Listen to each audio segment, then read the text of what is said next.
చిన్నపిల్లల్లో vitamin D deficiency లేదా bone mineral density ఎముక సాంద్రత తగ్గడం ఎలాగా?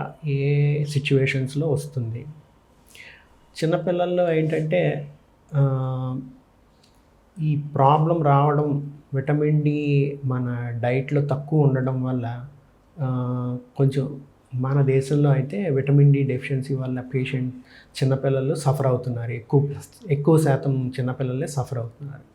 సో, ఈ విటమిన్ డి డెఫిషియన్సీ ఉండడం వల్ల పేషెంట్స్ చిన్నపిల్లల్లో ఏంటంటే ఇరిటబిలిటీ ఉంటది బాగా.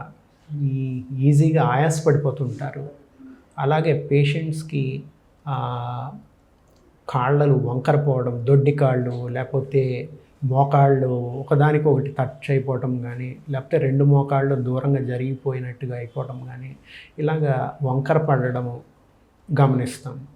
అలాగే కడుపు కొంచెం ఉబ్బిపోయినట్టు అయిపోవడము, ఎప్పుడు ఏడుస్తూ ఉండడము, తర్వాత నొప్పులు రావడము, బోన్ పెయిన్స్ రావడము.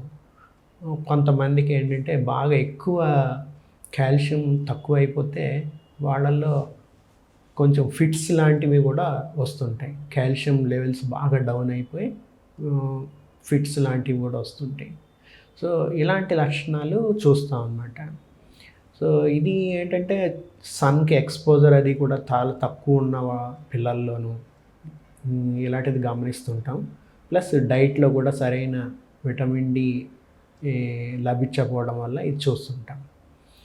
సో, బిఎండి టెస్ట్ చిన్నపిల్లల్లో ఎలాంటి సందర్భాల్లో చేయాలి అంటే, ఇలాంటి కండిషన్స్ క్లినికల్‌గా మనం అబ్జర్వ్ చేసి ఇలాంటి ప్రాబ్లమ్స్ ఉన్నట్టుగా గమనిస్తే, అప్పుడు రక్తంలో vitamin D test, calcium test చూస్తాం.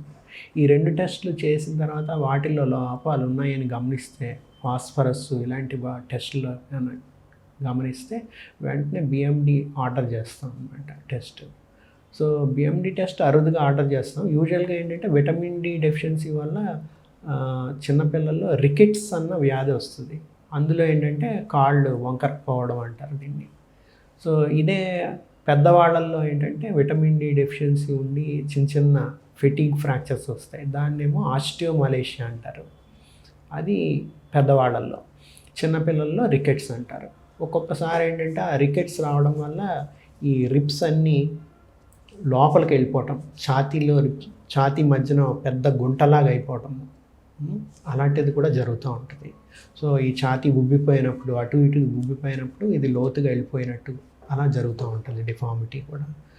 సో, వీళ్ళకి విటమిన్ డి టెస్ట్ ఇవన్నీ చేసి దాన్ని బట్టి విటమిన్ డి సప్లిమెంటేషను వైద్యుల పర్యవేక్షణలో ఇచ్చి ట్రీట్మెంట్ చేస్తాం అన్నమాట.